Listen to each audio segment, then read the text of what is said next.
Masechet Eruvin Daf Pe Vav, on commence Mezrat Hashem Daf Pe Amud Bet en bas. À 3 lignes d'en bas ou de points. Rabbi Yehuda Omer, Imi Hasham Tfisat Yad Vechulei. On a vu dans la Mishnah que dans le cas où un homme avait plusieurs appartements, plusieurs maisons ou caves qui lui appartenaient mais qui étaient prêtés à quelqu'un d'autre ou peut-être même loués, et quelqu'un d'autre habite là-bas, a priori il lui est interdit de porter dans le khatser, sauf s'ils ont fait Eruv. Rabbi Yehuda dit si par contre le propriétaire a le droit de laisser là-bas des objets, il a sa main sur cet endroit-là, il a le droit de l'utiliser pour laisser là-bas des objets. Dans ce cas-là, l'habitation ne lui interdit pas de porter dans le khatser, l'habitation de celui qui habite là-bas ne lui interdit pas de porter dans le khatser, donc même s'ils n'ont pas fait Eruv, ils peuvent porter dans le khatser. Demande à Gemara Echidami Tfisat Yad. Qu'est-ce qu'on appelle Tfisat Yad? Il a la main là-bas. Qu'est-ce qu'il peut faire là-bas? Kegon Chatzero Shel Bunyas Ben Bunyas. Comme dit la Gemara, par exemple le khatser Shel Ben Bunyas, de Ben Bunyas, qui était un homme riche, et il servait d'exemple pour comprendre, de leur temps il savait que ce Ben Bunyas en question, il avait un khatser, et il avait le droit de laisser là-bas les objets dans les appartements qui étaient utilisés par d'autres habitants, sous sa propriété à lui-même, et ça c'est l'exemple justement du cas où on n'a pas besoin de faire de Eruv. La Gemara raconte l'histoire sur ce Ben Bunyas en question. Ben Bunyas a allé Kameh de Rabbi. Un jour il est arrivé devant Rabbi. Donc ça se dit comme ça, Kegon Chatzero Shel Ben Bunyas, point. Il faut ajouter un mot, Ben Bunyas. La Gemara raconte l'histoire sur lui. Ben Bunyas a allé Kameh de Rabbi. Il est arrivé chez Rabbi. Amar Leu, Rabbi leur a dit, Panou Makom Leven Mea Mané. Préparez la place pour un riche qui vaut 100 manées. Qui a 100 manées, c'est un riche. Donc prépare-lui une place importante. Ataini Shachina est arrivé ensuite un autre homme, plus riche encore. Amar Leu, il leur a dit, Panou Makom Leven Matai Mané. Rabbi a dit, ici il faut préparer une place encore plus importante pour un homme qui a 200 manées. Amar Lefanav Rabbi Ishmael Rabbi aussi.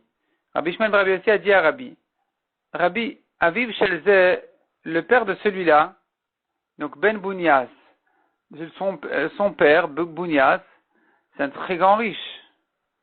Yesh le Elef Sfinot Bayam, il a 1000 bateaux dans la mer, ou Kenegdan Elef Ayarot Be'abasha, et parallèlement à ça, il a encore 1000 villes sur terre. Donc, il est très riche. Pourquoi tu le crois moins riche que le deuxième? Amarlo, Rabbi lui a répondu, L'Ikchetagi à Tel Aviv, lorsque tu viendras chez son père, et Morlo, dis-lui à son père à Bunyas, Alteshagreu, ne m'envoie pas ton fils Ben Bunyas, Bekelim Alalou, avec ces vêtements-là, l'Ifne Rabbi devant Rabbi. Les Fanaï.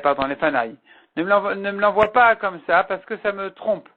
J'ai l'impression qu'il n'est pas aussi riche que ce qu'il est. La Gemara dit justement, Rabbi Mechabed Ashirim, Rabbi avait l'habitude d'honorer spécialement les riches. Les riches méritaient leur honneur. Rabbi Akiva Mechabed Ashirim, Rabbi Akiva aussi il honorait les riches. Pourquoi? Que de Darash Rava Barmari, comme la dracha de Rava Barmari sur le passage qui dit Yeshev Olam Lifne Elokim, Chesed Emet Man Imtzeru. Donc la Gemara explique ce passage-là.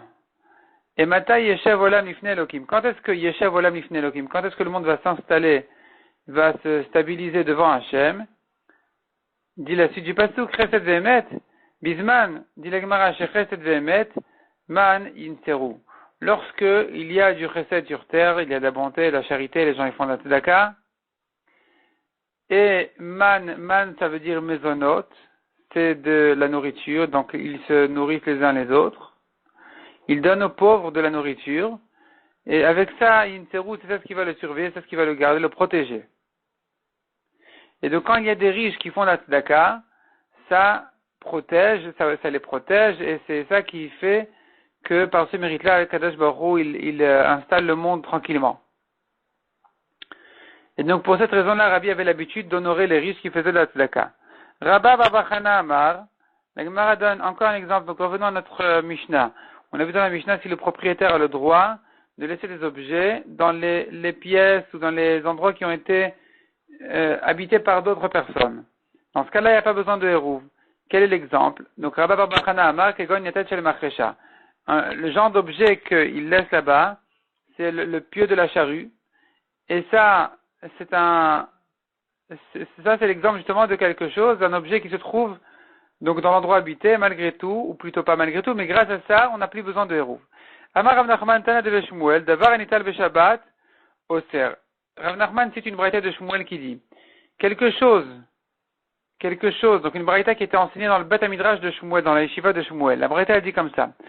Si l'objet, il est Nital Beshabbat, on peut le porter pendant Shabbat, Oser. Alors l'habitant ici va interdire parce que le propriétaire peut ressortir l'objet, et donc ça ne veut pas vraiment qu'il utilise la pièce en question. Le propriétaire n'est pas considéré comme quelqu'un qui utilise fréquemment la pièce, puisque facilement il peut retirer l'objet. Ou bien peut-être l'habitant il pourrait aussi. En tout cas le propriétaire c'est sûr qu'il pourrait le retirer, et donc dorénavant il n'a plus vraiment d'habitation là-bas. D'avoir chez l'onitel beshabbat et nooser. Mais si il y a dans ces caves-là, dans ces pièces-là, il y a un objet qui est moukté, qui ne peut pas être porté pendant Shabbat, ou bien parce qu'il est trop lourd, ou bien parce qu'il est moukté, on n'a pas l'habitude de le porter pendant Shabbat, eh bien, dans ce cas-là, ça s'appelle que le propriétaire, effectivement, il a encore mis sa main est encore posée sur cette maison-là, sur cette cave, elle est encore utilisée par lui, et donc, on n'a plus besoin de faire le hérouf, parce qu'il n'y a pas un autre habitant ici, que lui, il habite dans toutes les maisons finalement du Khater. Et effectivement, il a des invités. Il a des invités, un peu ici, un peu là-bas, mais puisque lui, le propriétaire, il a encore une utilisation dans toutes les maisons, il n'y a plus besoin de hérouf. Tainana miachi, on le voit dans une braïta aussi qui dit, yesh lo tevel, yesh lo ashashiot, ashashit, vechol davar shenonital beshabbat, s'il a dans ces pièces-là, dans ces caves-là, tevel, des fruits non prélevés, ou bien ashashit, c'est des morceaux de fer, Bechol davar shelonital beshabbat, ou toute chose qui n'est pas portée pendant Shabbat, et nooser, dorénavant, celui qui habite là-bas ne va pas interdire, même s'il ne participe pas au hérouv. Mishnah suivante. Amaniach beto ve'alach lishbot be'ir acheret. Celui qui laisse sa maison. Il habite ici en général, mais ce Shabbat il n'est pas là. On n'a pas fait hérouv avec lui. Est-ce qu'on peut porter ou bien on ne peut pas porter? Donc, il laisse sa maison, dit la Mishnah, et il est allé passer Shabbat ailleurs. Il est allé passer Shabbat ailleurs, dans une autre ville. Echad Nochi vechad Israël, aussi bien si c'est un goy qu'un juif, dans tous les cas, Arez Oser, divrei Rabbi Meir. Il continue à interdire, même en son absence. Rabbi Uda Omer, Eno Oser, Rabbi Uda dit non, pas du tout, il n'est pas là, il n'interdit pas. Rabbi Yossi Omer, Rabbi Yossi maintenant, il va dire entre Rabbi Meir et Rabbi Uda. Donc, on a dit selon Rabbi Meir qu'il interdit même quand il est absent. Pourquoi? Parce que c'est un appartement même qui n'est pas, qui est ce Shabbat en son propriétaire, ça s'appelle un appartement, donc il faudrait faire le hérouv. Selon Rabbi Uda, ça ne s'appelle pas un appartement, il n'y a pas besoin de faire de hérouv. C'est pas une maison habitée. Rabbi Yossi Omer, Nochi Oser, Israël no Oser. Si c'est un goy qui est parti, il interdit, parce qu'il peut revenir Shabbat. Et donc, s'il ne revient pas effectivement, si j'étais sûr qu'il n'allait pas revenir, si par exemple il est parti à plus que un trajet, une distance qui est plus qu'un jour de marche, un jour de trajet, alors dans ce cas-là, la maison effectivement n'est pas habitée ce Shabbat, et donc il n'y a pas besoin de faire de hérouv. Mais le goy, s'il peut revenir ce Shabbat, il interdit. On craint qu'il revienne, on craint qu'il risque de revenir. Israël est noosser, mais un juif, il n'interdit pas. Pourquoi? She'en derech Israël avo beShabbat. L'habitude d'un juif n'est pas de venir pendant Shabbat. Il passe son Shabbat ailleurs, même si c'est dans la ville, même s'il a le droit de revenir, il ne va pas revenir, il ne va pas se fatiguer en plein Shabbat pour revenir. Rabbi Shimon Omer, Afilu eniach beto ve'alach lishbot etel bito. Rabbi Shimon dit, même si un homme a laissé sa maison, et il est allé passer Shabbat chez sa fille, be'ota ir dans la même ville, eno oser shekvar esi amilibo. Il n'interdit pas parce que il a déjà changé d'esprit, dans sa tête, il n'est plus chez lui à la maison. Donc, selon Rabbi Shimon ajoute même dans la ville, s'il va chez sa fille, c'est bon. Peut-être que selon Rabbi aussi, il faudrait dire selon Rabbi aussi, peut-être que c'est qu'en dehors de la ville, où là vraiment le juif ne peut pas revenir. Là-dessus, Rabbi Shimon vient ajouter que même dans la ville, s'il va chez sa fille, par exemple, alors il ne compte pas revenir ce Shabbat. Et la Gemara déduit de là D'abord, la Gemara tranche l'alacha amara v'alacha ki Rabbi Shimon. L'alacha d'ailleurs, elle est comme Rabbi Shimon, que même dans la ville, si il y a une maison vide, ici un appartement vide, il n'a pas fait le hérouv, il n'a pas participé au hérouv, on se renseigne, mais où il est? Il est dans la ville. Il n'y a pas besoin d'aller le chercher. Il est dans la ville, c'est vrai. Il pourrait revenir, peut-être, c'est vrai, oui. Mais il ne va pas revenir dans sa tête. Il passe son Shabbat ailleurs. Donc on ne craint pas qu'il revienne en plein Shabbat. Si c'est un goy, on craint. Si c'est un juif, on craint pas. Vedav kabito aval bnolo. Mais que s'il est chez sa fille? Il faut s'enseigner chez qui il est cet homme-là? Il est chez son fils ou chez sa fille? S'il est chez sa fille, ça va, il va passer là-bas Shabbat. S'il est chez son fils, il risque de se sauver. Pourquoi? D'Amrinche, car les gens disent, Navar bar kalba, si un chien t'aboie, il aboie en face de toi, oul, rentre, n'aie pas peur, tu peux rentrer. Un chien qui aboie, n'aie pas peur de lui, tu peux rentrer quand même. Navar bar guraita, pouk, mais si c'est une chienne qui aboie en face de toi, alors sauve-toi, sors. Et donc, d'ici l'agma veut dire par là, que si cet homme-là il va chez sa fille, alors maximum c'est son gendre qui va aboyer. Il n'a pas besoin de se sauver, il peut rentrer, c'est pas grave. Il a qu'à aboyer, il peut rester avec lui, il va s'arranger. Ou même s'il va pas s'arranger, c'est pas grave non plus. Mais s'il est chez son fils, alors qui c'est qui risque d'aboyer ici? C'est la belle-fille. Et là, il doit sortir, là, il va pas supporter la dispute, il va se sauver. Et donc de là on apprend que si il est passé Shabbat, ici passe Shabbat chez son fils, on craint qu'il revienne. Et donc, c'est une afkamina vraiment pour la halakha, cette différence-là de psychologie. C'est que, à tel point, c'est important de savoir cette différence entre le gendre et la belle-fille, que ça va changer la halakha. S'il est chez son fils, il risque de revenir en plein Shabbat. S'il est dans la ville, évidemment. Sinon, il va supporter. Et si, par contre, il est chez sa fille, alors, c'est pas grave, même s'il est dans la ville, c'est pas très grave, il peut rester chez sa fille jusqu'à la fin de Shabbat, il ne compte pas revenir.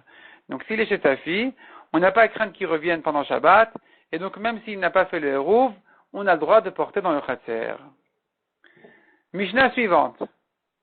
Bor sheben shte khatserot, un puits entre deux khatserot, en memalin imenu be Shabbat. On n'a pas le droit de puiser de l'eau de ce puits-là pendant Shabbat parce que il appartient aux deux khatserot et qu'on n'a pas fait de hérouv entre un khatser et l'autre. Moitié du puits dans un khatser, moitié du puits dans l'autre khatser. Et donc c'est un problème, on ne peut pas puiser de l'eau parce qu'il se trouve qu'il puise de l'eau du domaine de son ami. Et la imkan a sous le mechita gavoa sarat fachim, sauf si vraiment on a fait une mechita haute de dit fachim, ben milem mata, ben mitor ugno. Aussi bien en bas, la Gemara va expliquer ce que ça veut dire, que entre les rebords de ce bord, entre les rebords du bord. Donc, ici, il a fait là-bas une mechita, c'est bon aussi. Rabban Shimon ben Gamliel Omer. Selon Rabban Shimon, c'est une marloquette Bet Shammai et Bet Hillel. Bet Shammai omrim milemata ou Bet Hillel omrim milemala. Selon Bet Shammai, il faut faire la mechita en bas. Selon Bet Hillel, même en haut. La Gemara va expliquer qu'est-ce qu'on appelle en bas, qu'est-ce qu'on appelle en haut. Amar Rabbi Yehuda, l'ote mechita gdola minakot el shebenem. Rabbi Yehuda n'est pas d'accord avec toutes ces mechitot là. Pourquoi tellement se casser la tête? Une mechita, la mechita qui est faite en bas, elle n'est pas mieux que le mur qui passe au-dessus du bord, qui traverse au-dessus du bord, et qui ne rentre pas entre les rebords du bord, qui ne rentre pas non plus dans l'eau, et ça devrait être suffisant. La mechita, la barrière que tu vas mettre dans le puits, elle sera pas mieux que la barrière qui reste au-dessus du puits. Amar Avuna. La Gemara maintenant vient expliquer qu'est-ce qu'on appelle les mata et les mala. En bas, en haut, qu'est-ce qu'on appelle en bas et en haut. La Gemara donne deux explications, Marloket Ravuna et Rav Yehuda. Selon Ravuna, les mata mamash, les mala mamash, veze babor.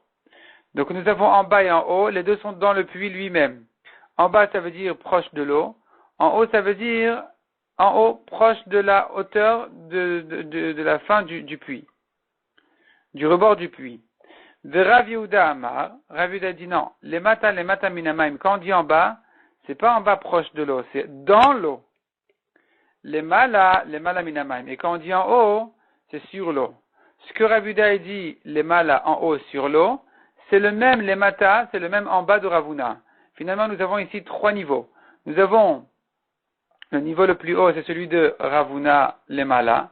Donc, ce que Beth Hillel ont dit en haut, selon Ravuna, ça veut dire au-dessus de l'eau, vraiment proche du rebord du puits.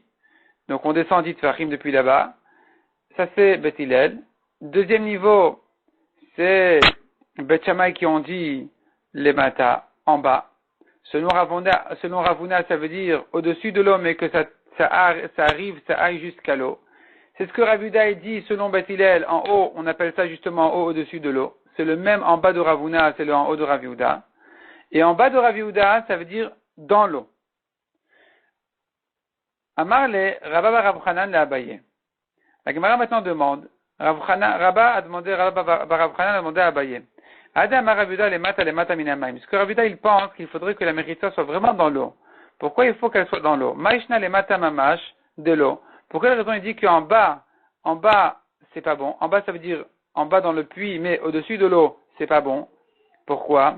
D'arriver Maya le mata minamaim. D'arriver Maya,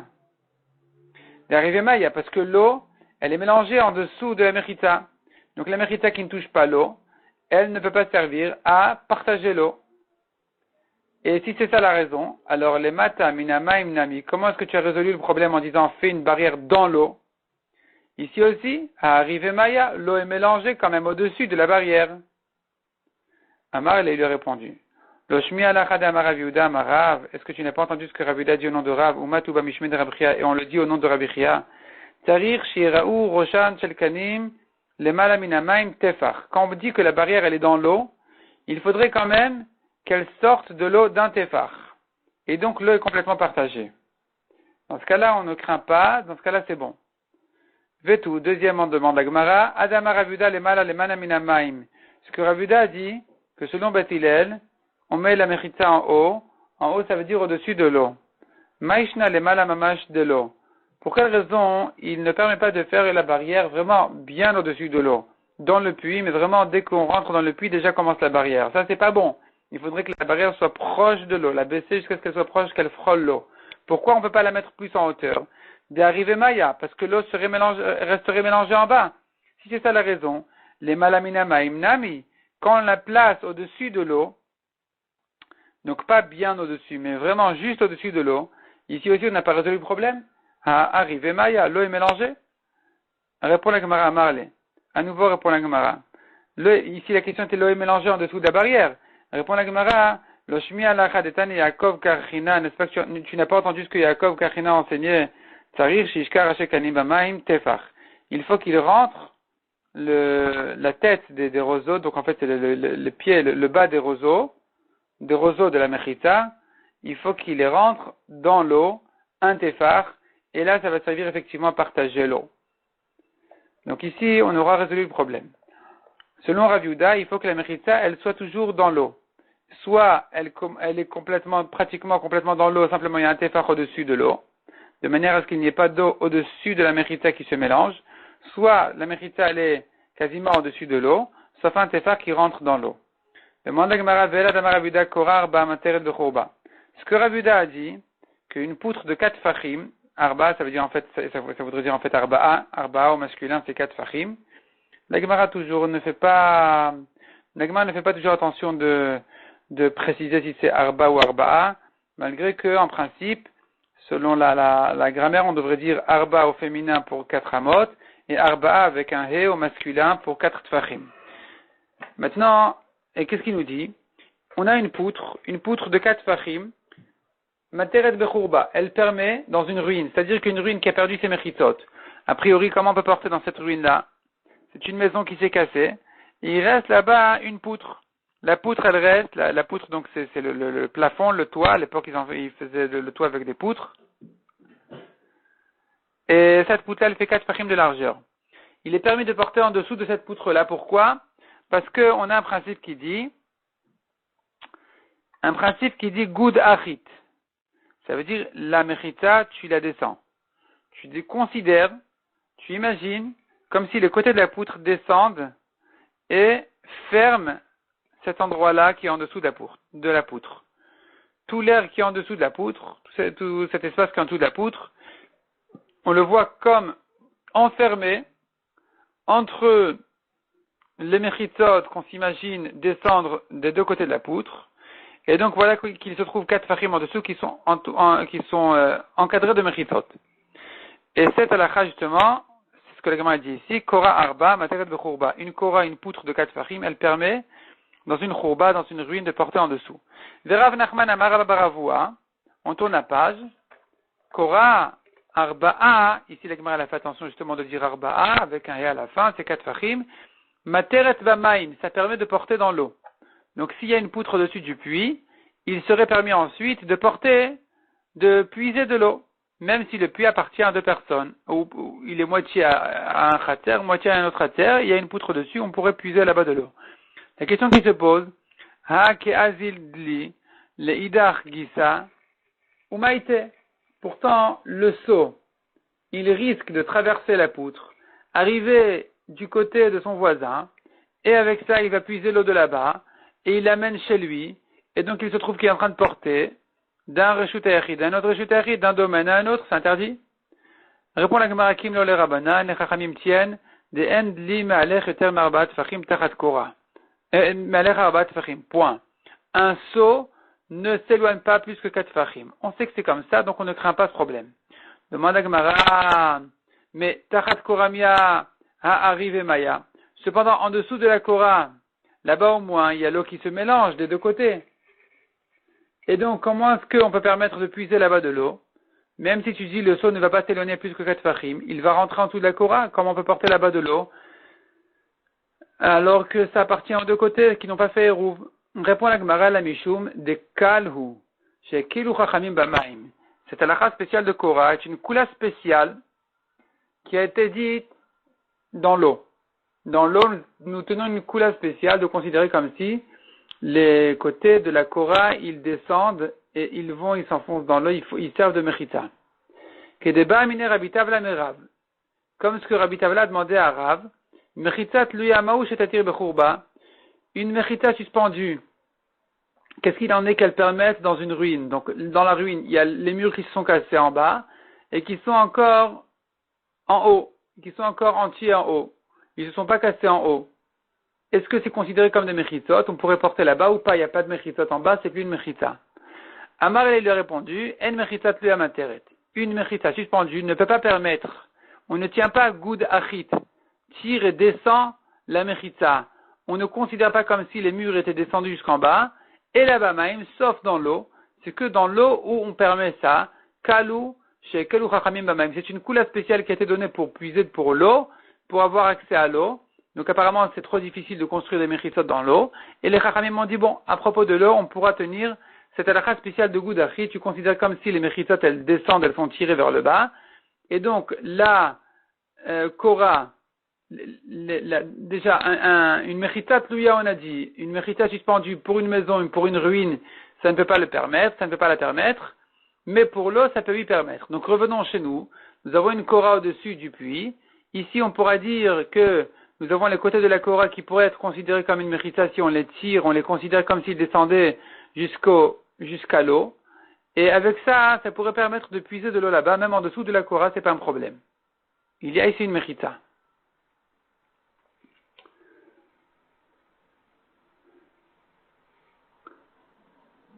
Amar Rabbi Yehuda. La Gemara la ramène maintenant à la fin de la Mishnah où Rabbi Yehuda disait Lote mechita. Rabbi Yehuda disait mais la mechita maintenant que je suis en train de fabriquer dans le puits, elle est pas meilleure, elle est pas mieux que ce qu'on avait au-dessus du puits. Si j'ai un mur qui sépare les deux khaterot et qui traverse le puits en passant au-dessus du puits, ça devrait être suffisant. En quoi la mechita que tu fais dans le puits, elle sera mieux que ce mur-là? Amar Rabba Barbachana Rabbi Yochanan.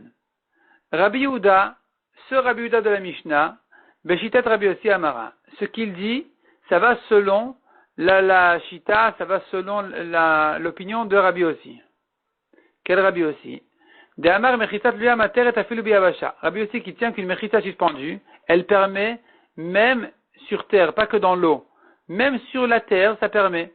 Donc ici aussi, cette mechita en question, dit Rabbi Yehuda, je vois pas pourquoi est-ce qu'on a besoin de faire une autre mechita encore dans le puits, alors que j'ai une mechita déjà au-dessus du puits, je pourrais la considérer comme si elle descendait et qu'elle rentrait jusqu'à dans l'eau.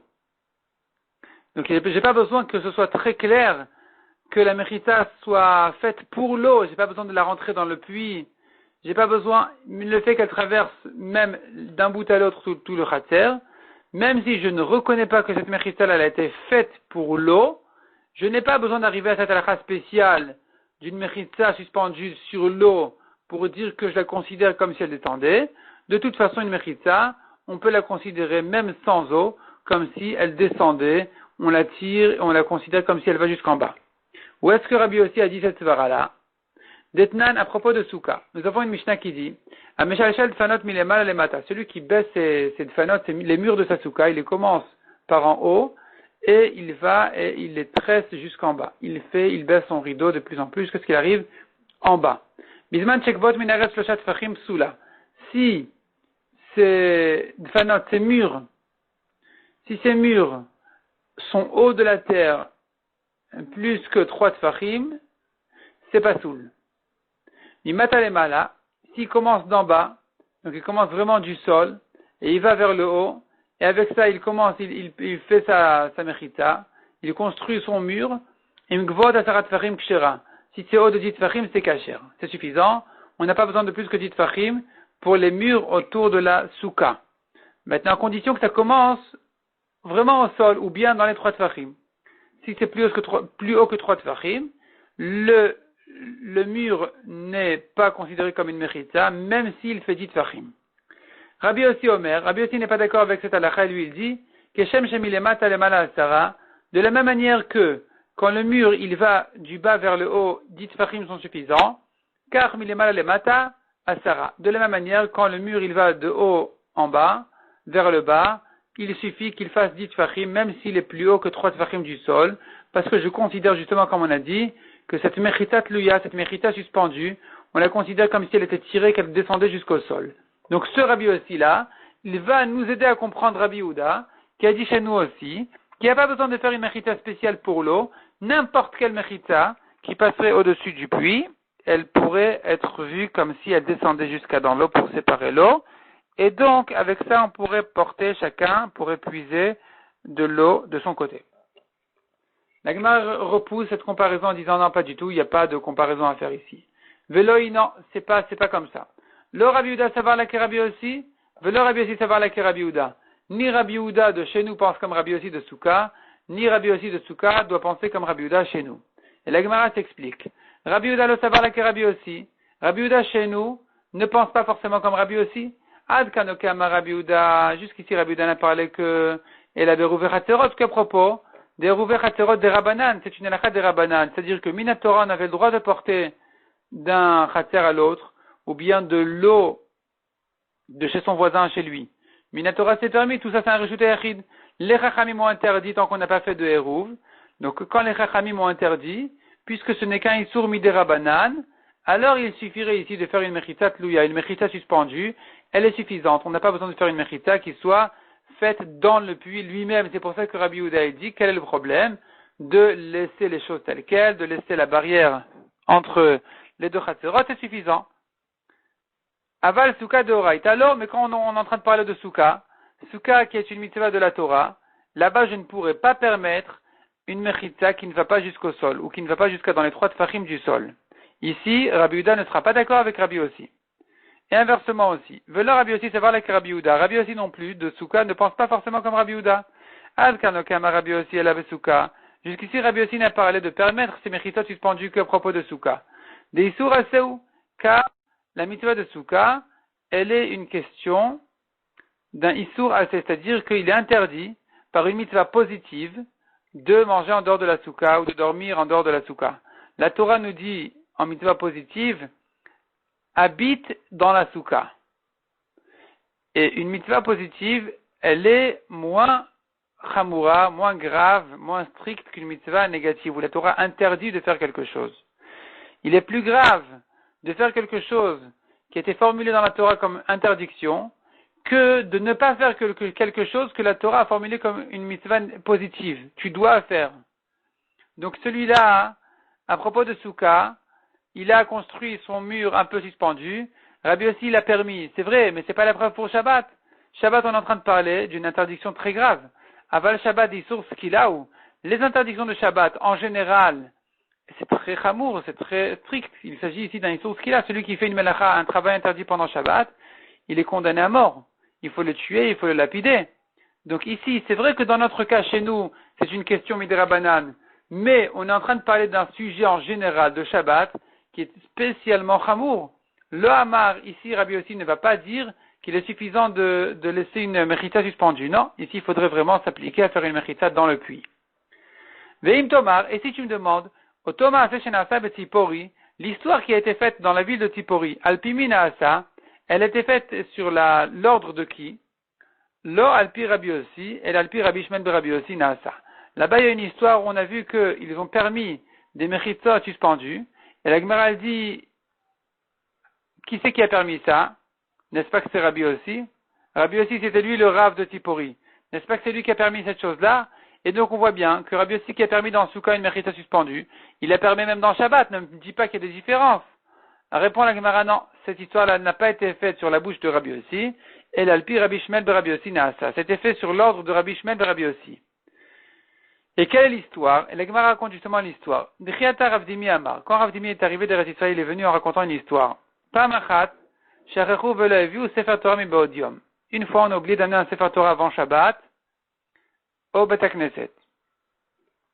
Les machar pendant Shabbat, le lendemain pendant Shabbat, on faisait la tefila, il y avait besoin du Sefer Torah, on ne savait pas quoi faire. Il fallait amener le Sefer Torah d'une maison. Qu'est-ce qu'ils ont fait? Perzu Sadin ala Amoudim. Ils ont mis des draps sur les poteaux, Ve'eviu Sefer Torah avec Arubo. Et ils ont amené un Sefer Torah, ils ont lu dans le Sefer Torah. Demande la Gemara Perzu le Khatri la Mishare. Quoi, ils ont suspendu vraiment? Est-ce qu'a priori il est permis de suspendre pour fabriquer, pour faire des mechitzot qui vont permettre ensuite de porter? Vea Kol Modim. Pourtant tout le monde est bien d'accord. Chez Enosin Alaray Be Shabbat. Les Tanaïm sont tous d'accord qu'il est interdit pendant Shabbat de faire a priori une tente même provisoire. Donc ici, mettre des draps, c'est une construction. Une construction, c'est vrai qu'elle va durer un jour, mais c'est quand même interdit selon tout le monde. Et là, Matou Sadinin Prosin El Amoudim, la Gemara dit non, il y avait déjà, la mechita avait déjà été faite, il y avait déjà des draps qui étaient suspendus, qui étaient accrochés sur les poteaux. Veviu Sefer Torah avec Arubo, avec ça, ils se sont permis de dire, voilà, nous avons ici un sentier entre les draps qui va directement de la maison au Bet HaKnesset. On a qu'à amener le Sefer Torah en passant par là-bas. Il n'y a plus de problème. Il n'y a pas de hérouv à faire parce que ça a été isolé complètement des autres voisins. Et donc j'ai le droit de porter de là-bas au Bet HaKnesset qui n'est pas considéré comme une habitation qui nécessite un hérouv. Bet HaKnesset c'est comme un chatser, c'est pas habité en général. Dans ce cas-là c'est pas habité non plus. Et donc on a le droit de porter le Sefer Torah de la maison au Bet HaKnesset grâce à ces mechitzot là suspendus. Donc ces draps qui étaient suspendus là-bas, qui nous servent de mechitzot pour isoler ce sentier-là des voisins, et avec ça on peut porter pendant Shabbat. Donc on voit d'ici qu'ils ont permis à Tiporis ce système-là de mechitzot suspendu. Et c'est là où la Gemara a demandé, mais qui c'est qui a permis cette chose-là? N'est-ce pas Rabbi Yossi? Donc tu vois que Rabbi Yossi ne l'a permis pas que à propos de Souka, à propos de Shabbat aussi il a permis. Et c'est sur ça que la Gemara avait répondu, non. Ici, c'est pas Rabbi Yossi qui avait parlé, c'était Rabbi Shmuel de Rabbi Yossi. La Gemara conclut en disant Amar Rabba, Rabbi Yehuda, ve Rabbi Hanania ben Akavia, Amrou Davar Echad. Et Rabbi Yehuda de notre Mishnah, et Rabbi Hanania ben Akavia tiennent la même chose. Ils pensent la même chose. Rabbi Yehuda de Amaran, Rabbi Yehuda, c'est ce qu'on a vu dans la Mishnah, qui considère qu'il n'y a pas besoin de faire une mechita spéciale dans le puits. On pourrait compter sur la mechita qui est faite de toute façon pour séparer les deux chaserot. Il n'y a pas besoin de la faire aussi dans le puits, de marquer clairement que ça a été fait pour l'eau. Même sans ça, la mechita elle est suffisante. Et Rabbi Hanania ben Akavia, qu'est-ce que Rabbi Hanania ben Akavia dit? La Gemara va ramener ensuite toute une braïta. On voit que Rabbi Hanania aussi il tient ce système-là, de ce système-là de Rabbi Yehuda. Et on va laisser ça pour le daf suivant.